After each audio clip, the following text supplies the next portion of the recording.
moom moo fay dem daal di pello ki nga xam ne que mooy Exide Daides ayca Exidex ak Gela ñoom ñooy dem fële ci CICES tey di ngeen ci àndandoo ak ñoom liaison directe fii ci King FM ak Mati Carter loolee lépp nag bokk ci programme 12 mai bi tey ci ngoon duñ ca yam ndax King FM dafay àndandoo ak yéen fële ca esplanade bu Grand Théâtre bu Ndakaaru Wally Seck moo fay nekk.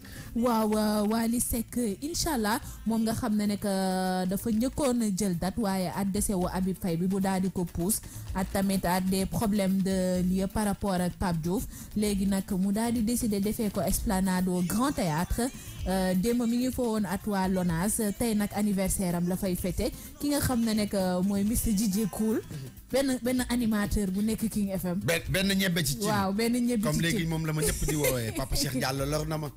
benn ñebbe ci cin moo fa nar a nekk pello faak ki nga xam ne que mooy Kiki di def journal de la culture agenda culturel fii ci King FM ñoom ñaar nar a pello foofu ca Wally Seck bi Wally Seck tamit nekk en partenariat ak King FM ñu nar a dem ci soirée ba daal di wane lépp loo xam ne que moo fa nar a nekk comme bànneex comme fecc ñu daal di tëj weeru ko kii bi rek waajal weeru saison bi tëj saison bi daal di dugg ci weeru koor bi voilà ay laataa loolu nag dañuy dem jox leen spot bu Papa Diouf bu ko defee ngeen xam tey programme bi ban heure mooy heure bu baax bi ngeen war a dem fële ca CICES Papa Diouf c'est maintenant sur cette antenne de la radio King FM. Prince Art présente en exclusivité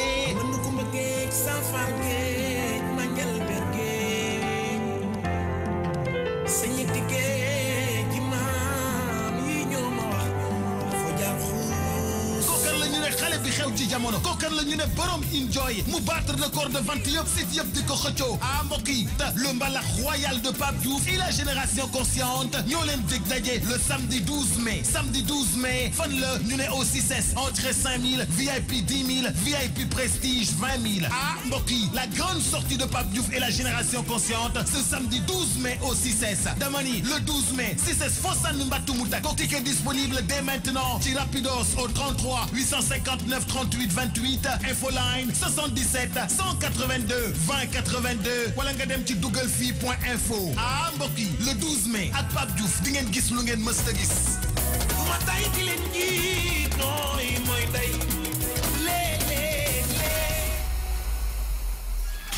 le Top 10 King.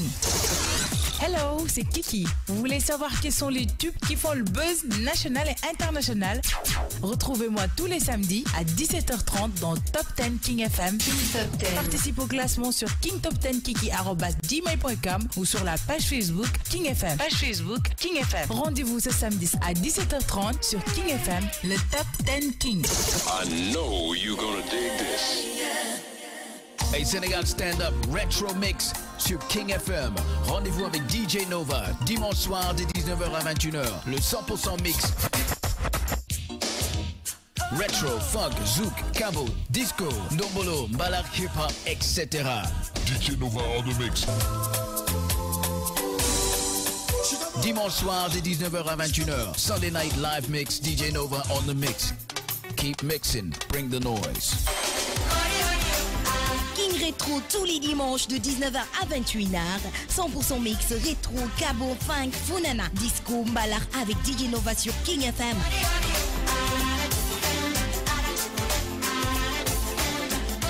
Allez, barabam, ikargila.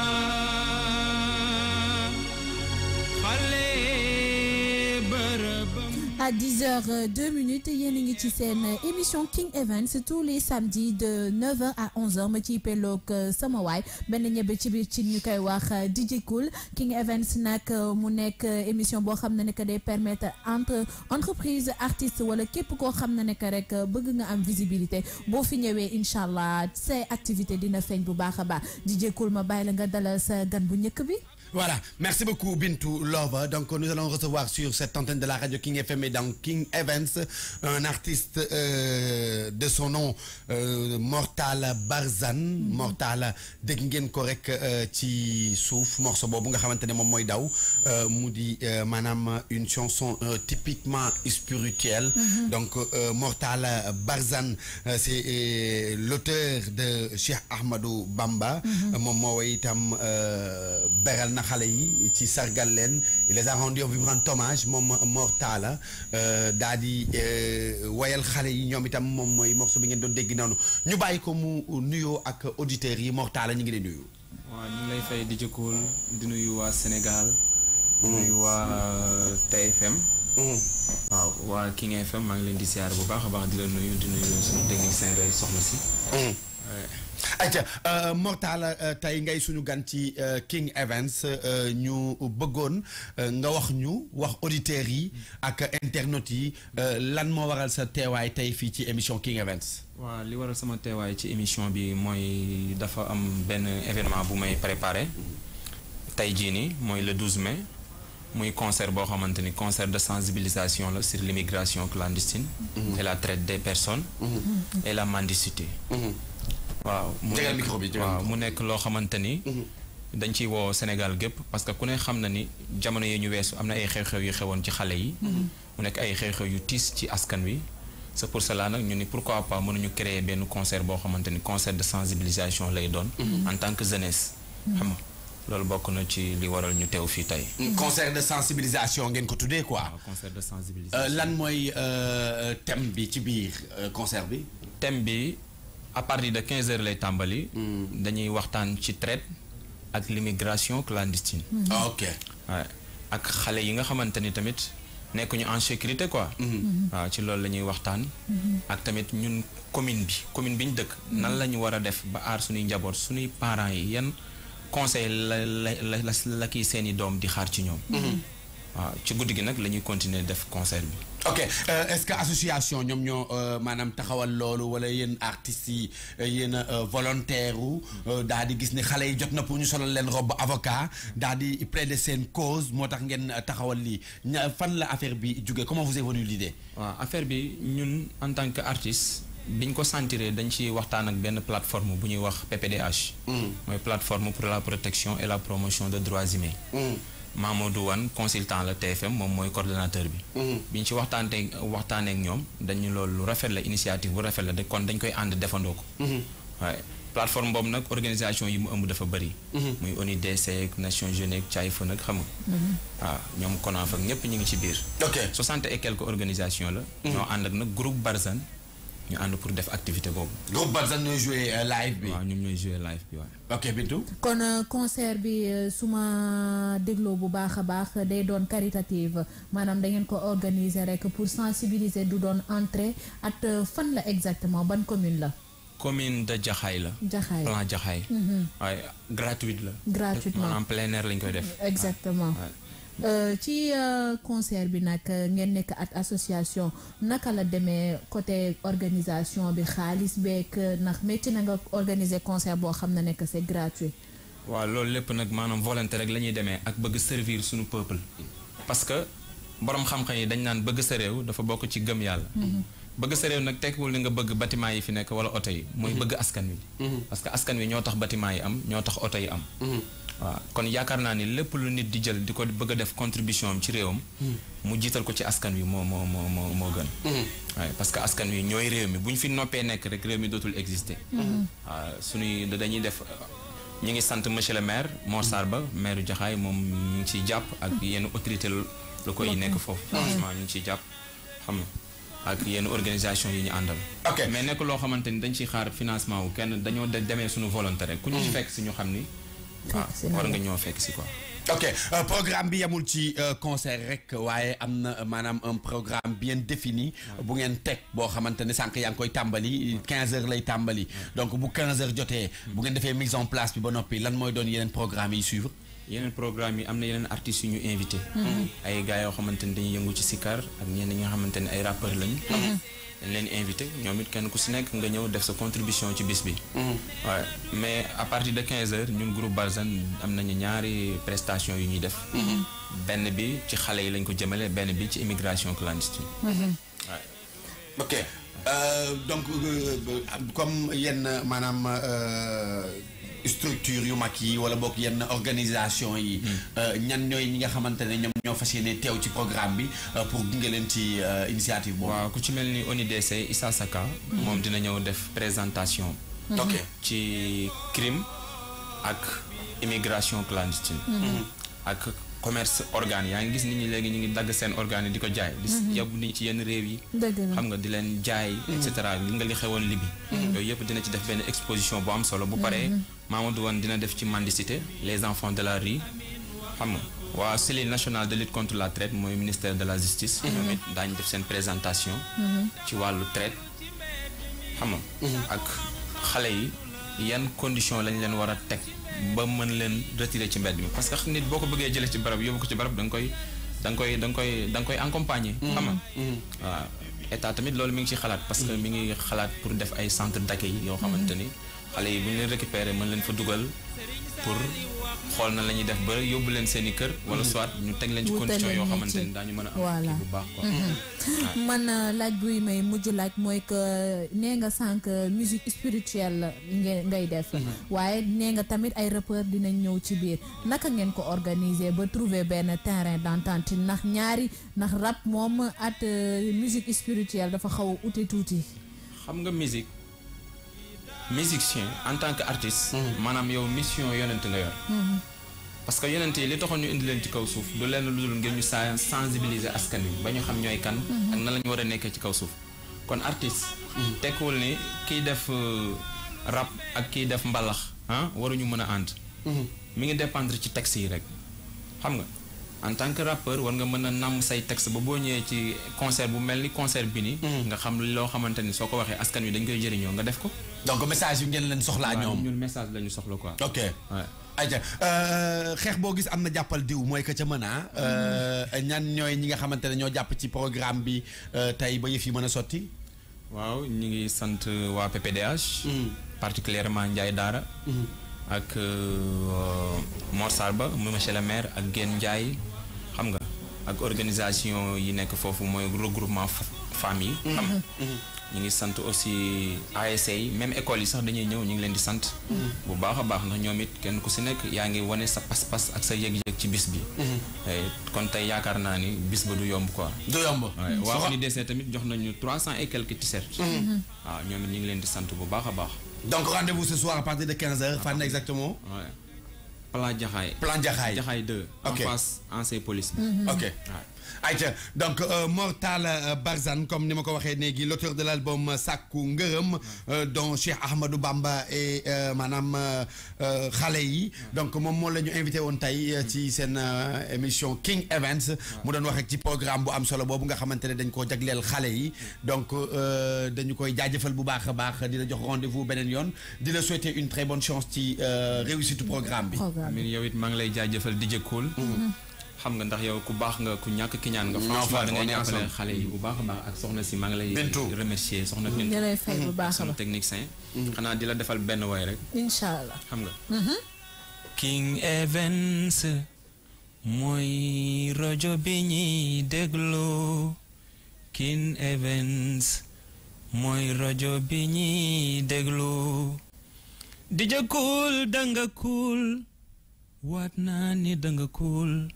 sa émission bi lañuy teewlu yow danga cool.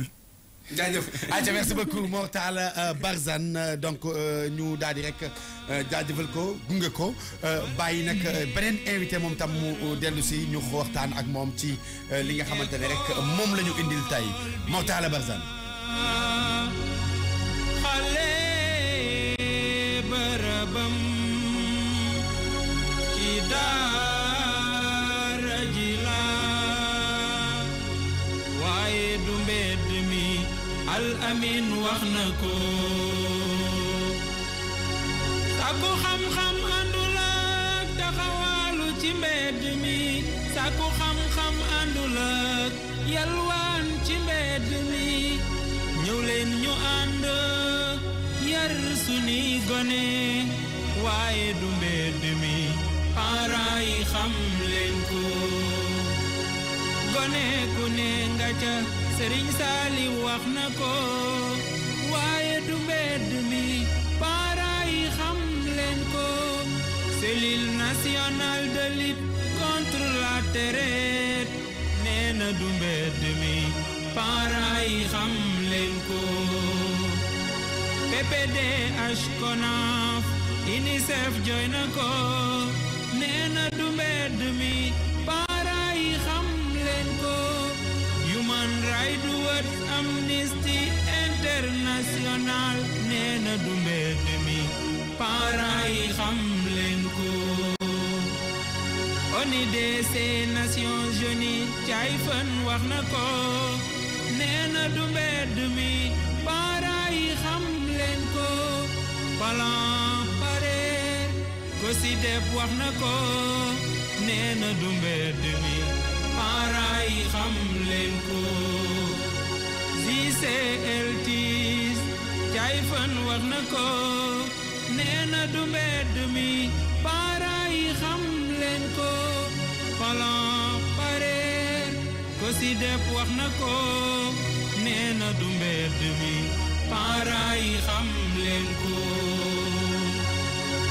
bu dee xale yi ci mbedd mi ñooy avenir u réew mi bu ëllëgee nan la nuy mel laaj naa leen ko yalwaan yenu raxas taxawaalu ci mbedd mi du luy jëriñ xale bi xam leen ko gouvernement du Sénégal faaw ñu lay wax nga taxawu xale yi ba ñu jóg ci mbedd mi gouvernement du Sénégal duñu dañ di la wax nga taxawu xale yi ba ñu jóg ci mbedd mi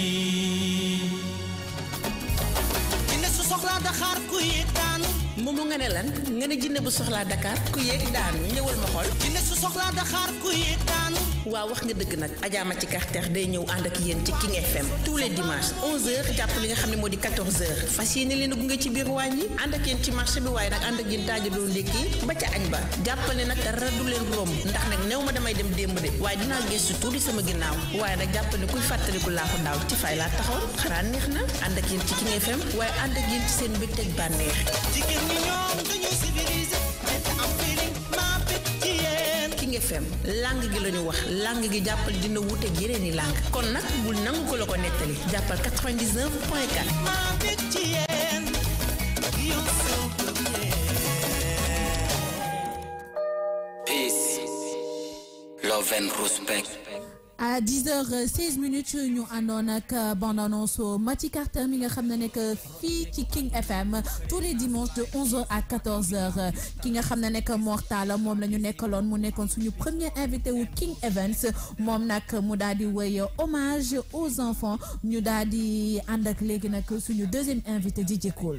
Voilà comme ni ko Bintu waxee rek ñu dellu si waat ak yéen ba léegi rek seen plateau King Events fas yéene dalal beneen invité waaye iti beneen anam ci yeneen i dimension alors damay delluwaat Bintu kàddu gi mu wax leen kan mooy ki nga xamante ne moom la ñuy dugal ñu daal di dikk ak moom nag ci waxtaan wi Bintu. waaw ñu daal di jàll ci LMN nga koy wax nan DJ Cool. LMN waaw yow moom da ngaa instant bii nii yaa ngi ci rappeur yaa ngi ci mbalax maa nii man xaw ma benn ñebe ci biir ci lan laa la war a def daal. ay ci élément xel ñaar mi ngi noonu donc moom moo way xel ñaar élément di un jeune rappeur. di koo xamante ne itam mën nañu mi ngi doog a embrasser cette scène musicale donc le monde du hop malgré son jeune âge c'est aussi un grand monsieur ah. exactement di boy yu graaw yu am talent. fees dell ak bopp alors élément ñi ngi lay nuyu. salaamaaleykum Sénégal salaamaaleykum waa King FM maa leen di siyaar bu wér maa ngi nuyu waa parcelle bi yëpp Guéréo Saay xam nga Sénégal bi yëpp daal maa leen di bëggee di nuyu sama papa Camara Diop bu baax ak sama manager bu fidèle allié. Guéréo mooy lan xam nga Guéréo. xamul Guéréo benn dëkk la bu nekk ci Petite Côte bi. Guéréo. waaw Guéréo bi nekk Popenguine. waaw entre Popenguine ak ok d'accord dama foogoon linguiste kii la. waaw yooyu noonu comme ni ñu koy waxee Guéréo. ay jàpp quoi.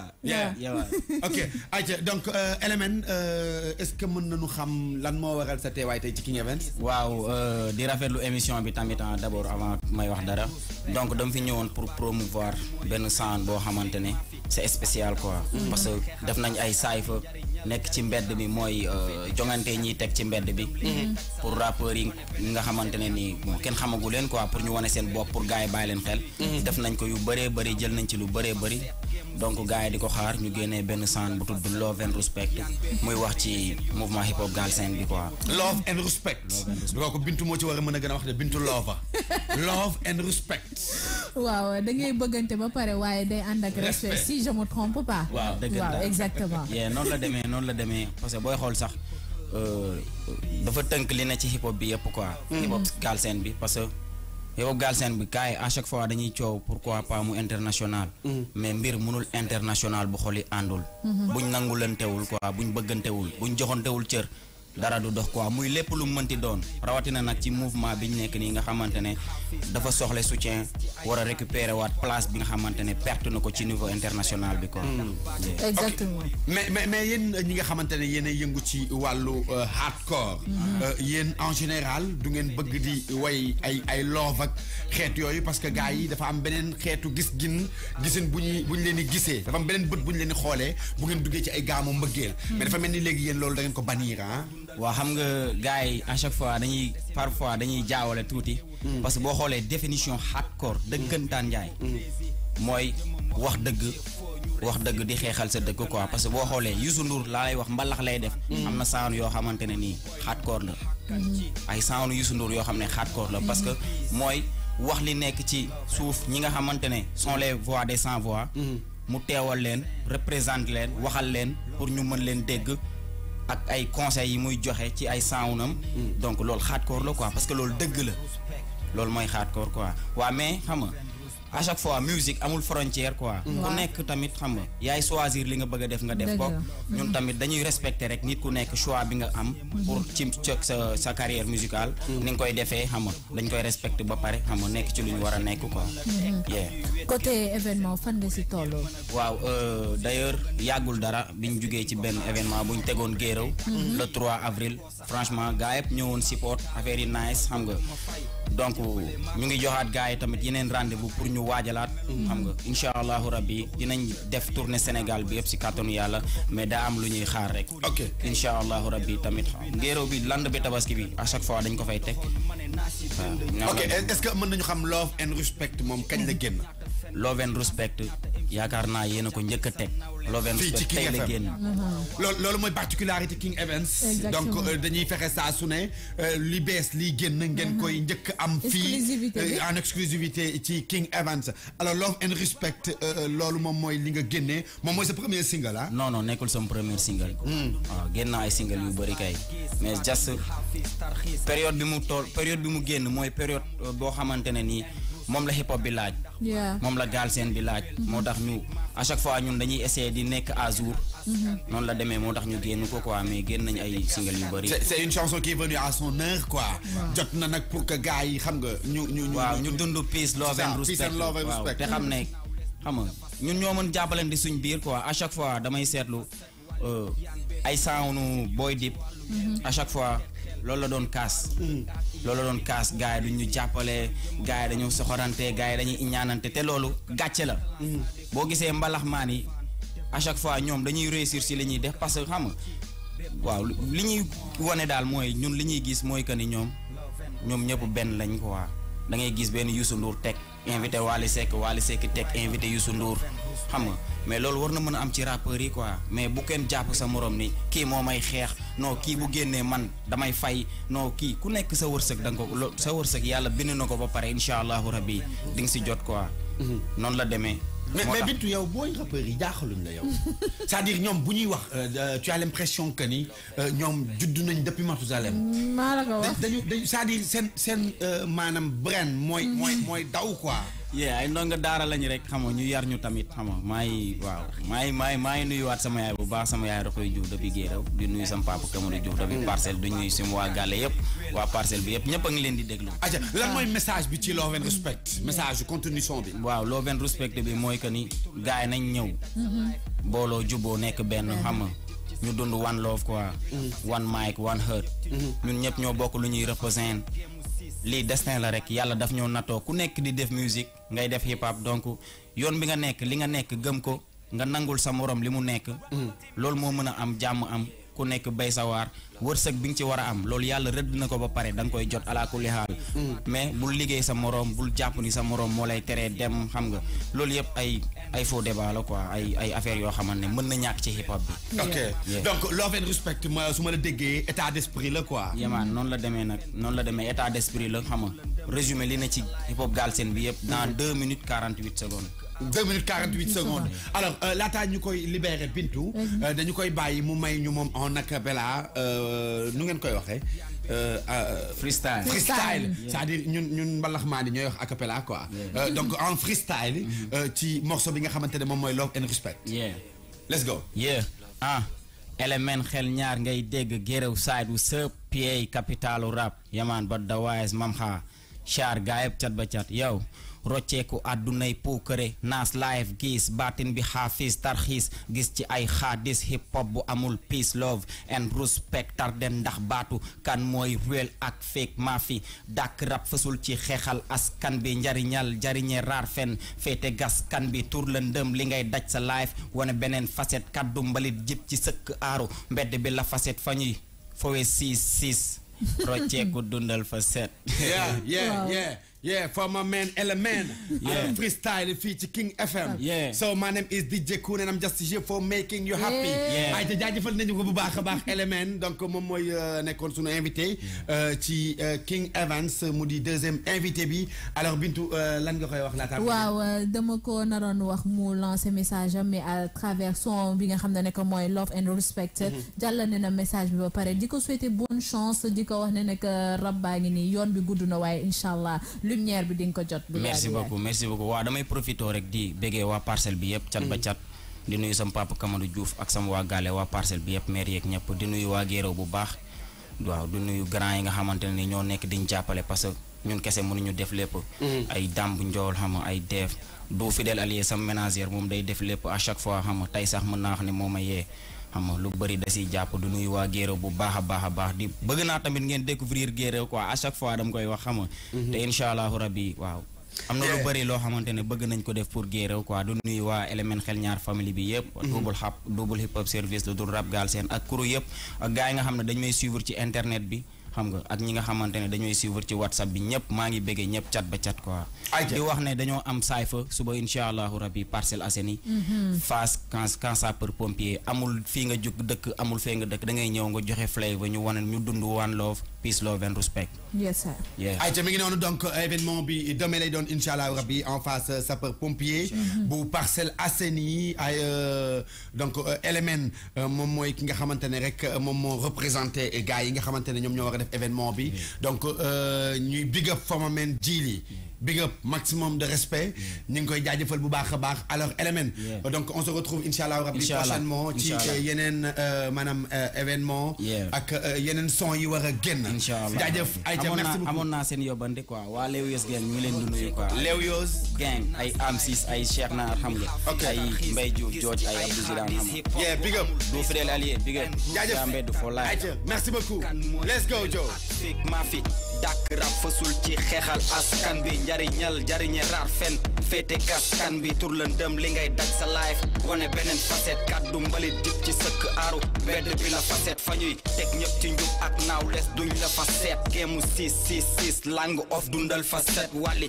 yaan bee fi bëri te seen yoon ci wàllu yen bi géewu teg xel keppaaru lëg ak yen bi hypocrisie solu jëmam waxam mujjee foo ñu rest in peace recognize talent sans défaut yeneen te safaan def doom soru ak xol bu boy liñ bëgg xàkkan ci bépp hip hopeur mooy peace love and respect Galsen why not love and respect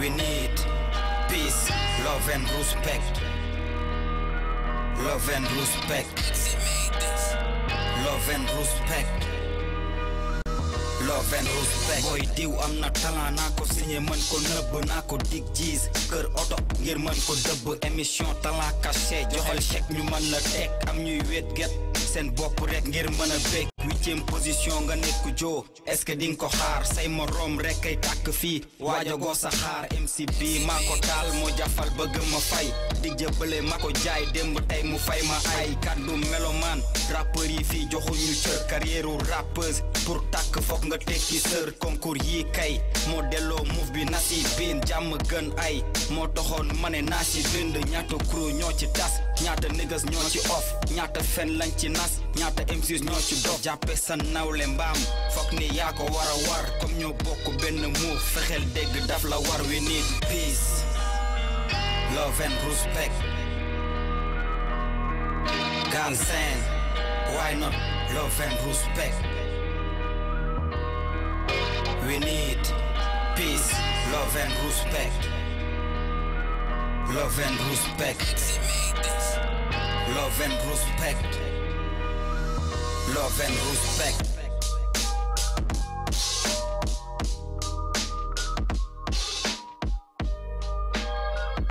We gon' speak the truth and put the love in every rhyme. Sénégal, what's up? It's your boy Maestro Coco Jean. Retrouvez-moi du lundi au vendredi sur King FM dans l'original Jukebox International. Lundi, mardi, le coucher de soleil avec les meilleurs slow jams entre 18h et 19h. Mercredi, vous avez Throwback Wednesdays, Flashback, retour dans le temps avec les meilleurs hits et les tubes de l'époque. Le jeudi, vous avez le Jukebox Power Mix avec guest star DJ Phoenix qui mixe les nouveautés, les grands classiques et les exclusivités de 18h à 20h. Et le vendredi, on respecte la tradition avec le Jukebox Old School Friday. Les classiques de l'époque diffusés sur King FM de 18h à 20h et le choix des auditeurs entre 19h et 20h sur les réseaux sociaux. Donc le rendez-vous est pris du lundi au vendredi sur King FM 99.4, le seul, l'unique et l'original Jukebox International avec me, myself and I, the Maestro Coco Jean. If you want real radio, you know where to go. Coco Jean, the machine. One love. DJ Coco Jean, Project Lionheart. We got the gasoline that made the real fire start. We got the streets burning. Le Top 10 King. Hello, c'est Kiki. Vous voulez savoir quels sont les tubes qui font le buzz national et international? Retrouvez-moi tous les samedis à 17h30 dans Top 10 King FM. Top 10. Participe au classement sur kingtop10kiki@gmail.com ou sur la page Facebook King FM. Page Facebook King FM. Rendez-vous ce samedi à 17h30 sur King FM, le Top 10 King. I know you're gonna dig this.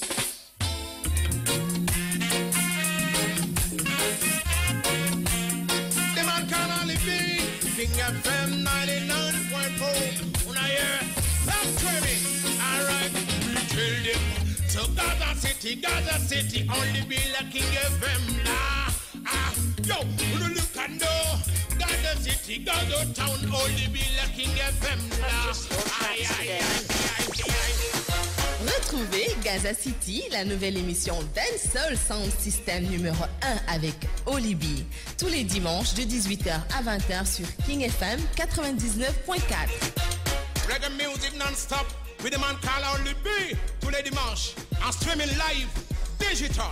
On a here kingfm.com, www.kingfm.sn. On a here interview, concert, live, radio, you know, sorted album, mixtape, any kind of genre music with the man called Olibi. Gaza, Olibi. What you say? Hong Kong style, watch out. Gaza City, Gaza City, Olibi. L'émission Dancehall numéro 1 au Sénégal, Gaza City, tous les dimanches de 18h à 20h sur King FM 99.4. Gaza City, Gaza City, Olibi. Gaza City, 99.4. Hong Kong style, watch out. Gaza City, FM Dakar. Gaza City, Olibi. Gaza City. all right. One love. Big up. One Love 10h32 yéen a ngi ci King Events mu nekkoon Olibi Gaza City c'est tous les dimanches de 18h à 20h ngeen ci ànd ak Olibi Raga Reggae ça ñoom daal ñoo xam naka dañ koy tuddee. Reggae dancehall. waaw Reggae dancehall ñu ngi ci suñu ak beneen invité DJ Cool mu nekk Mr Las. ayca Mr Las la ñuy dalal seen émission King Events fi mu toll nii tembe moom itam mu bokk ci jeune rappeur yi nga xamante ne fi mu toll nii ñooy représente rap bi moom xëy na dina ci dikk ci yaatal Las Mister ñu ngi lay nuyu. maa ngi siyaar waa Sénégal yëpp. di nuyu bépp auditeur King FM. c'est Mr Las from Richard Toll Waalo représente quoi. Waalo représente. yow Waalo nga dëkk quoi. waaw Waalo plus précisément Richard Toll. Richard Toll. ok foo dëkk ci Ndakaaru fii. man maa ngi Parcelles. yaa ngi Parcelles mais yow Waalo ngay représente quoi yow. Waalo laay représente parce que Waalo mooy sama fief Waalo tax ma ñëw Dakar di ko yaatalu. fan nga dëkk ci Waalo Mbaan Jagle. non Dagana Richard Toll ah ok d'accord Richard Toll ci biir Waalo la bokk. waaw ci biir Waalo. man nag xaw ma dëkk bi Sénégal. man dem naa fa dem nga Richard Toll. Bintu xam na Richard Toll. waaw ayca Mr Las est-ce que mën nga ñu wax maanaam lan nga indil auditeur ak internet yu King FM. waaw li ma indil auditeur King FM ñu du lenn lu dul benn single bu ñu tuddee Be The Best bu nekk extrait bu war a bokk sama mixtape yàlla waxul kenn dara. qui sera disponible bientôt dans le marché national inchallah. mais grand le message est très fort même.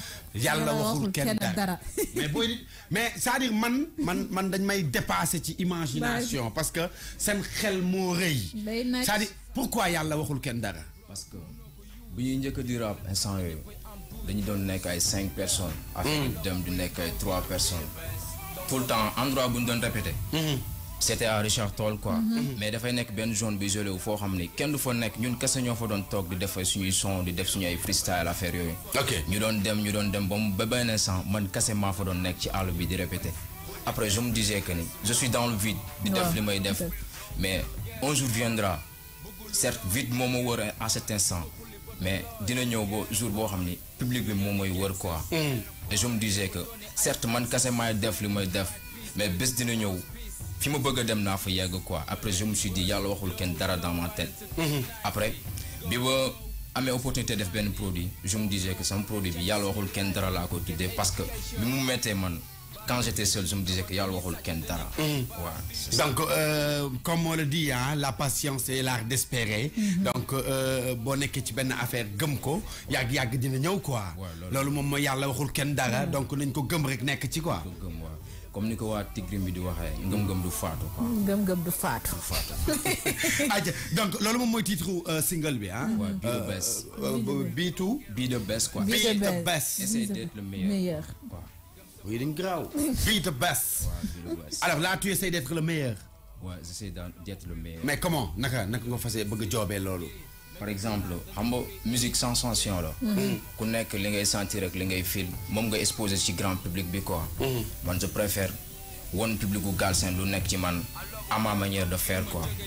di partager loolu ak public gu Galsen bi sama façon de rap ak sama façon de penser. ak sama philosophie de hip hop quoi.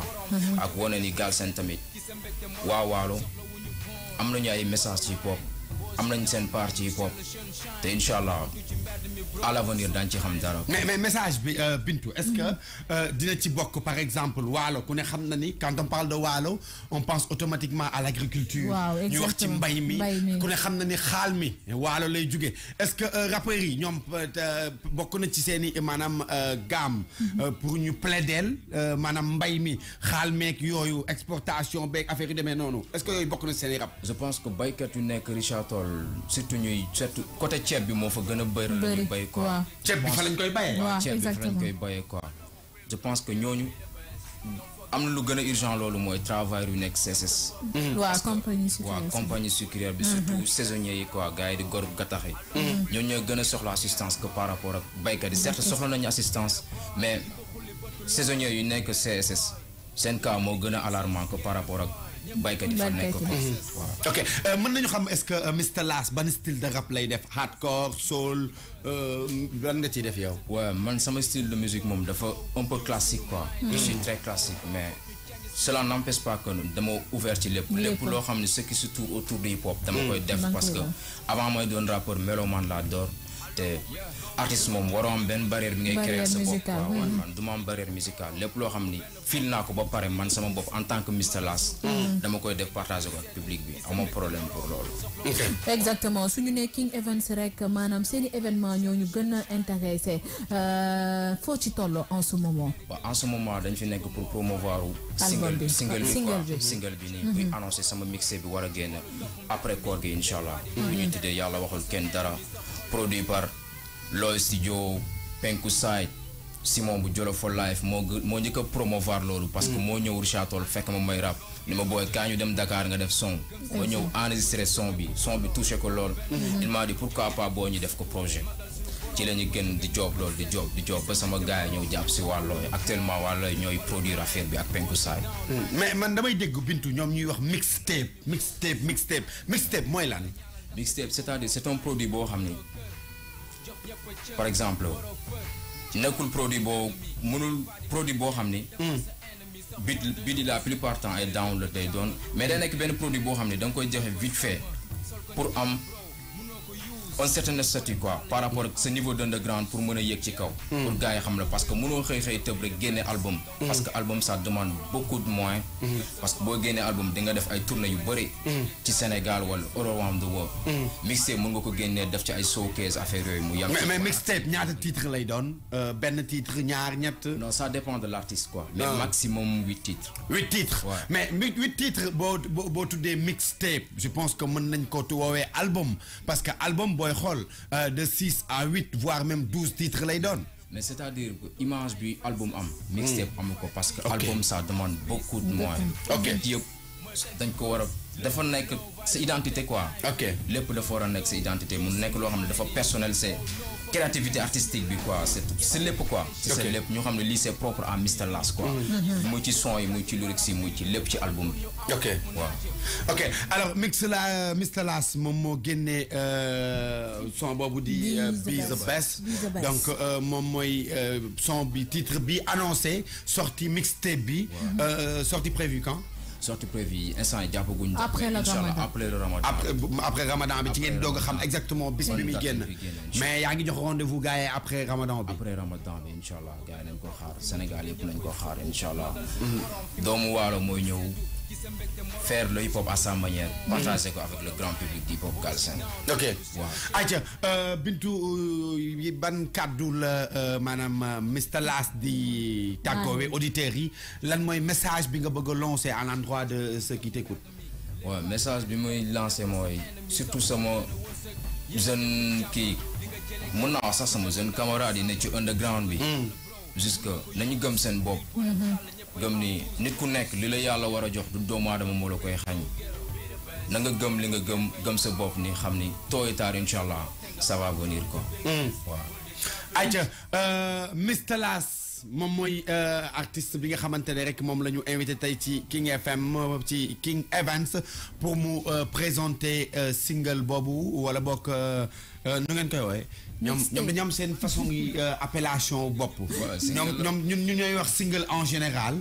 mais ñoom am na neneen ñu koy waxee wala single la rek parce que ñoom da ngay kii ñu naan la sama kii xaw ma nan la ko booy bi waxee sànq mais single bi mu génnee moom mooy Be The Best donc sortie prévue pour mixtape bi après koor gi ayca jaajëfal nañu la bu baax a baax donc di la souhaiter une très bonne continuation et surtout bon courage parce que yaa ko wax yàlla waxul kenn dara yaa ko wax yàlla waxul kenn dara ayca merci beaucoup donc Mr Las moom mooy nekkoon sunu gantay ci émission King Events bu ko defee rek ñu jaajëfal ko continuer en musique daal di dalal beneen invité alors Las ñu ngi lay jaajëfal bu baax a baax merci beaucoup jaajëf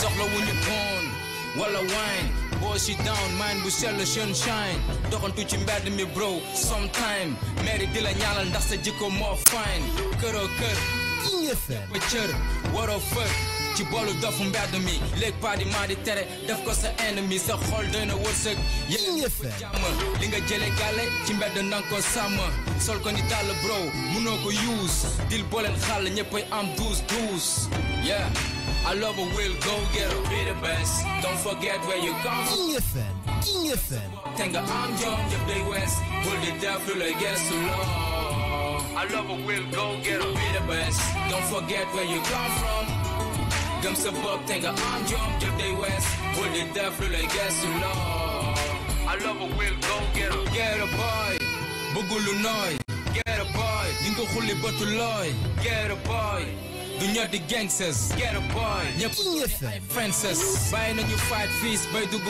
hospice suñu first gis mooy tekki bus low violence to tech knife yi go use suñu mind yi oh no fuck ñu change suñu life yi get education baram bii di ñu joxoñ dañuy sàcc dañuy kàcc baram bii di ñu joxoñ pour ñu am foog mu nàcc dama nañu ndem weesu nañu jéem fuck undercover dagg suñuy seen big hum toog bu naaj lu la yem yeah I love a will go get her be the best don't forget where you come from gëm sa bopp te nga am jom jëf day west bul di def lu lay gestu loo I love a will go get her be the best don't forget where you come from gëm sa bopp te nga am jom jëf day west bul di def lu lay gestu loo I love a will go fii dañoo free si gay méttutu life dañoo free j ma xol ba tari rêve gare Bugatti house hard every day dëxëñ lu bari x time duggul night fu mu la fekk te del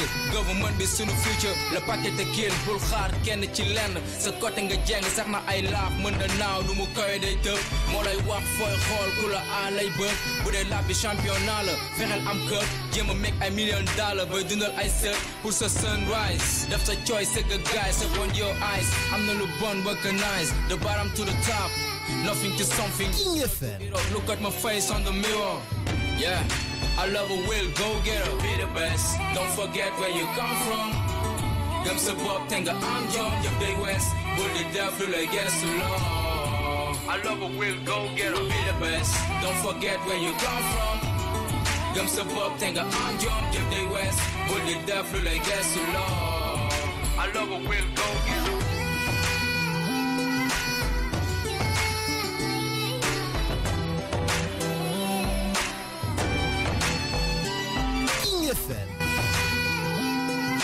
Voilà, retour sur cette antenne de la radio King FM et donc King Evans DJ Cool Bintou Lover donc ñu jaajëfal leen bu baax a baax mbokk yi ak xaritu auditeurs yi vous nous écoutez sur la 99.4 sur la page Facebook de King FM sur Twitter ak Instagram donc mu di seen première chaîne de radio digitale bu Sénégal King Evans actuellement ci la ñuy àndandoo ak yéen gis ngeen rek artistes yi fi jot a jaar wax ci maanaam seeni sortie produit wax itam ci événement yi nga xamante ne rek ñu ngi ko dëgmal tey nag comme ni ñu ko waxee woon bi ñuy tàmbali Bintu mooy tey moom mooy encore une fois samedi bu mujj laataa ñuy dugg ci maanaam weeru koor bi donc moom mooy samedi bi tëj saison bi. comme ni ko gars yi di waxee saison bi dafay tëj tey carrément.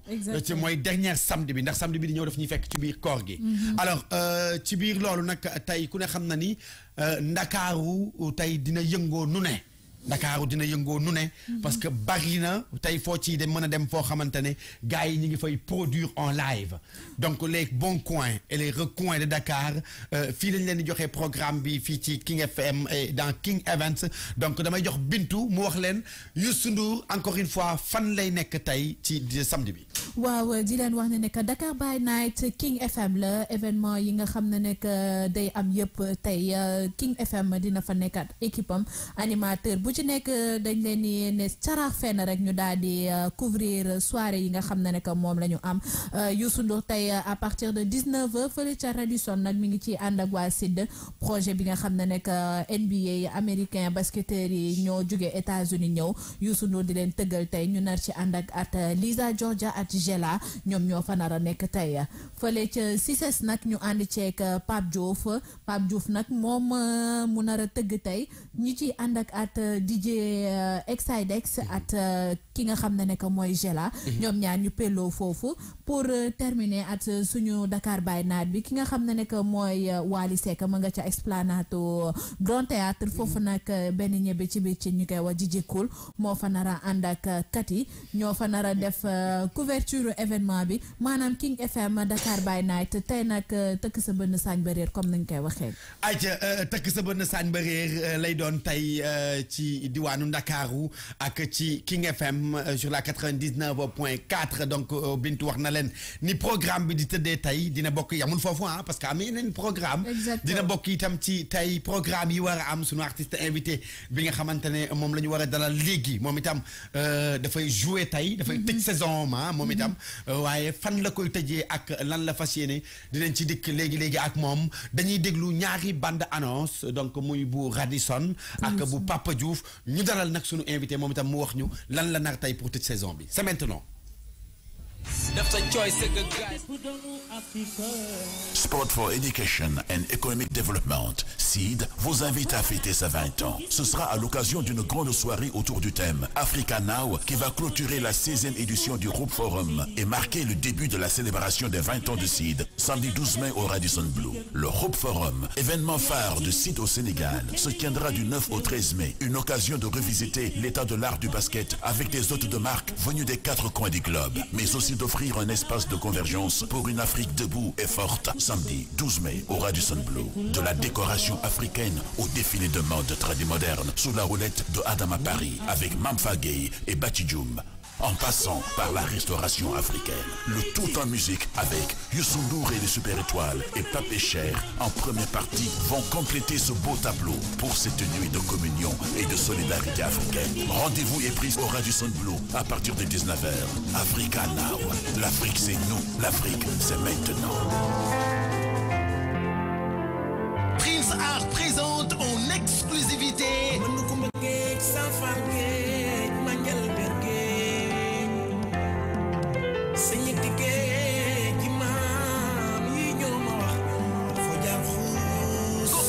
xale bi xew ci jamono kookan la ñu ne borom enjoy mu battre record de vente yëpp site yëpp di ko xëccoo mbokk yi le mbalax royal de Pape Diouf et la génération consciente ñoo leen dig daje le samedi 12 mai fan la ñu ne au 6S entrée 5000 VIP 10 000 VIP prestige 20 000 mbokk yi la grande sortie de Pape Diouf et la génération consciente ce samedi 12 mai au 6S damani le 12 mai 6S Fossane Mbattou Moutak ticket disponible dès maintenant ci Rapidos au 33 859 38 28 infoline 77 182 20 82 wala nga dem ci dougalfi.info mbokk yi le 12 mai ak Pape Diouf di ngeen gis lu ngeen mës a gis ma tay di leen gi nooy mooy day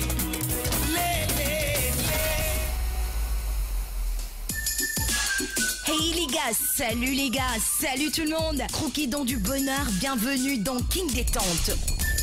Au menu, musique, meilleur hit, détente, dédicaces, sorties, astuces, conseils. Du lundi au vendredi de 14h à 15h30 avec Gela.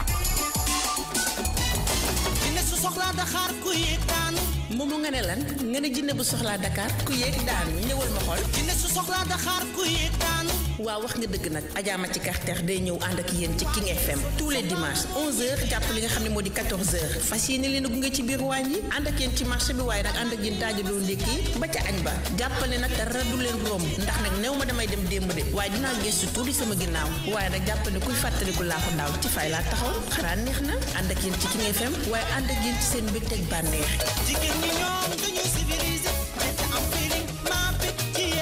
King FM lang gi lañu wax lang gi jàppal dina wuute yeneen i lang kon nag bul nangu ko la ko nettali jàppal 99.4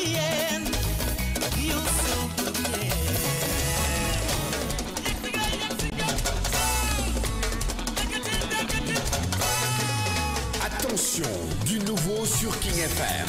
Le best votre émission événementielle King Event, c'est l'émission événementielle sur King FM. vous êtes artiste da nga génne produit bu bees moo xam muy single wala album da nga am événement mën ngaa woote ci 88 628 99 90 ñu daal di lay recevoir ci émission King Events da nga bëgg a fësal sa événement seen rajo King FM indil na leen seen émission King Events tous les samedis de 9h à 11h DJ Cool dina ci àndandoo ak Bintou Lover ñu waxtaanee événement bi waxtaanee itam single wala album bi ngay présenté fii ci King FM bokk ci yomb na da ngay woote ci 88 628 99 90. King Events di seen émission événementielle fii ci King FM fort en musique.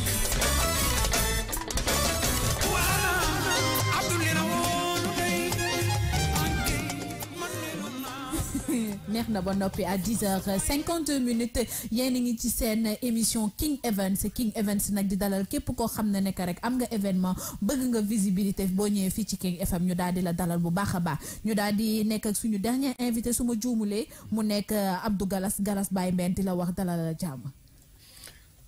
salaamaaleykum waa Sénégal. maa ngi leen di nuyu ku ci nekk sa tur ak sa sant di leen bëggee bu baax di leen wax yàlla na jàmm yàgg. yow yaa ngi mel ni rappeur yi fi jóge bi. mbalax maan laa nag. damaa jommi di. di leen wax ne yàlla ni ngeen di waxtaanee ci diggante bi dañ laa. mais nag rappeur yi samay xarit lañu ñoom ñëpp samay xarit lañu. waaw DJ Cole ma bàyyi la Galas. Ça ne se passe nulle part que sur King FM King Events dalal Abdou Galas di moom tam artiste boo xamante ne gars yi xam nañu ko à travers ses belles chansons à travers itam événements yu am solo yi nga xamante ne mi ngi koy def alors Abdou dañ lay bàyyi nga nuyoo ak auditeurs yu King FM nga wax ñu lan moo waral sa teewaay tey ci King Events. maa ngi nuyu auditeurs yi TFM yëpp di nuyu waa Sénégal yëpp. King FM la mais c'est kër gi la maison. c'est kër gi la maison kon dëgg neexul kon daal maa ngi nuyu waa King FM maa ngi nuyu ñëpp. suma teewaay nag Cool dafa am lu ko sabab. ñu nekk tey mu nekk loo xam ne ni dañuy tëj saison bi laa wax. yow itam da ngay tëj. damay tëj dëgg neexul bañ a tëj. bëri ko ci mbartal la faaw ma tëj. ndax nag dëgg neexul da ngay ñëw wane li nekk ci yow. te li nekk ci man ku ko bëgg xam dëgg da nga may fekk Blue Sack Show. tey fa la ñuy tëjee saison bi te du ne tey rek la. ndax nag dañuy gérer ci saison bi yëpp di gérer gars yi di ñu fekk si yàlla de te jàmbaaramul ku yàlla dimbalee am. am nañ suñu soppe yoo xam ne dañuy béggee fu ñu nekk ñu fekk ñu fa. dëgg neexul tey ci samedi bi nag ñu nekk Blue Sack Show muy rond-point Yoff en face Brioche Dorée bi. ñu leen di woo foofu di leen wax ne. faaw ñu ñëw ñu live ndax bëri ko ci mbartal la. Abdou Galas ragalul loolu. aja Abdou Galas tey rendez-vous bi ca Blue Sack Show lay doon comme ni mu ko waxee léegi donc soirée maanaam de clôture la. soirée nag de clôture du yam ak yeneen soirée yi. tey xam naa ni gars yi li nga fas yéene ak ñoom moo nar a gën a garaaw ni nga daan def ak ñoom. non dañuy jël buum delloo ko ca mboy ga rek ndax mais nag dina am ay surprise. parce que am na yeneen bagage yu bees yoo xam ne ni Abdou Galas daf ko indi. yow xam ne yow Abdou Galas benn scène la. ci live du maye dara. waaw parce que boo jaaree si ay mbapat jaar simb kasak. waaye ay ngénte boo taxawee sur scène musiciens yi dar la. loolu du war a metti. loolu day gën a neex boobaa day gën a neex te Abdou Galas ragalul loolu. dama ni ku bëgg a déglu way yu baax way yu neex live rek. fekk ma Blue Sack Show ragaluma loolu dama koy wàcce ba mu wàcc.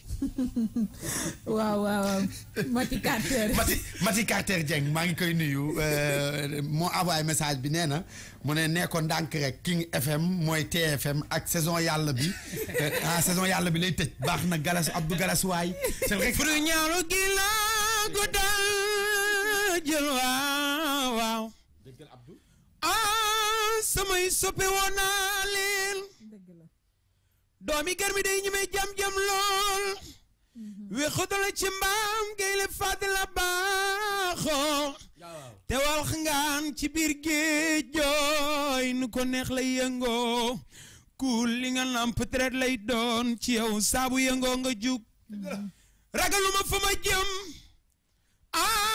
ku ñemee dañu laa dee bu tukki yàggee léegi gawar feeñ waaye say njam yàggee jàmbaar feeñoo waaw waa Sénégal teg leen ci loxo dëgg neexul Abdou Galas a ngi noonu di leen nuyu yéen ñëpp waaw Abdou Galas doomi fan Abdou Galas mi ngi bàyyee ko fu ñu naan xombal basam nekk ñaari tali Grand Dakar waaw kon yow sori woo ma déedéet waaw Liberté Grand Dakar benn la Abdou Galas tey moom mooy soirée de clôture bi comme ni ñu ko waxee léegi. donc est-ce que mën nañu xam par exemple tey soirée bi ban heure lay tàmbali. ak maanaam nan la fas yéene demee. xam naa ni daal bëgg nañu teel a commencé. waaw ku fa 0h30 fekkul. doom foo toog. loolu moom maa la ko mën a wax. 0h30. waaw 0h30 mooy heure bu baax bi. mooy heure bu baax bi yeneen heure yoo fa ñëw da ngay fekk mooy loolu. boo deful ndànk si bunt bi ngay taxaw. ok ayca est-ce que mën nañu xam comme ni ma koy waxee léegi xeex boo gis am na jàppal diw. ñan ñooy ñi mën ci say soirée ñi nga xamante ne ñoom ñoo jàpp ci soirée Abdou Galas yi ba Galas tax mu ñeme di woote à chaque fois parce que bi nga mujjee tëgg yàggul.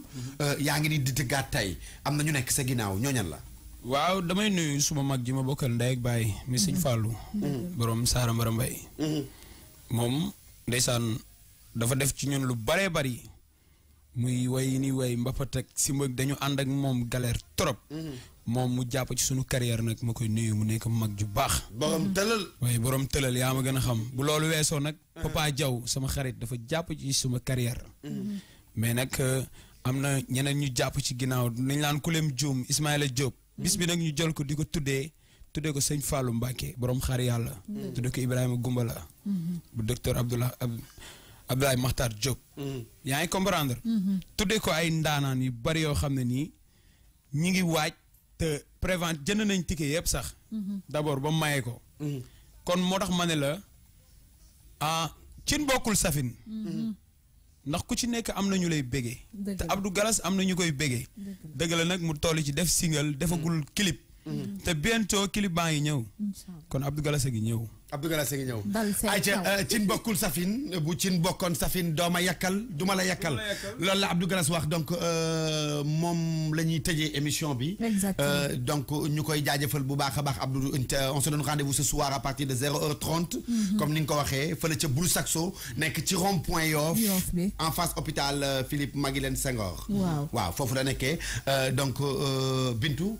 donc ñu daal di rek jox rendez-vous auditeurs yi samedi bi di ñëw. samedi prochain inchallah di leen wax ne que King Events moo ngi nii daal dalal at maa ngi woowaa ñaari tëri nag Grand Dakar HLM 1 ba 2 ba 6 di woowaa xombal fu mu jugee di leen wax ne tey dama bëgg ñu daje bulu ndax du yomb David pare leen Baba Seck suma gars yi pare leen Abdou Galas a ngi ñëw de. Diana ayca on se retrouve inch'Allah rabbi le samedi prochain dans King Events 9h 11h DJ Cool Bintou Lova bu ngeen bëggee bokk ci émission bi nag mën ngeen woote à tout moment ci 88 628 99 90 bu ko defee ñu ngeen joxe seen tour joxe seen numéro téléphone Bintou dina leen woo wala DJ Cool woo leen Bintou xam naa ni temps yi moom bagage yi da bari na ci bopp bi. bu leen Bintou woowul rek man maa leen di woo pour yombalal ko liggéey bi parce que moom moo leen war a woo waaye sama jigéenu bopp la dinaa leen woo inch'Allah rabbi il suffit juste de nous appeler au 88 628 99 90 ngeen joxe seen tour joxe seen numéro téléphone ñu daal di leen woo ngeen ñëw fii ci King Events daal di présenter seen i produits joxe itam seen i événements. Merci à tout le monde, c'en est tout pour aujourd'hui, donc on se retrouve samedi prochain. Restez en compagnie des programmes de la radio King FM. Programme bi dafay continuer ma leen di jox rendez-vous nag man tey ci ngoon fële ci Esplanade bu Grand Théâtre ak Wally Balago Seck donc Youssou Ndour Lisa Georgia moom moo fay nekk ak Gela fële ca CICES di ngeen fa am Exidex ak Gela encore DJ Cool ak Kiki fële ca Esplanade bu Grand Théâtre bu Ndakaaru jaa ngeen jëf allez ciao bye.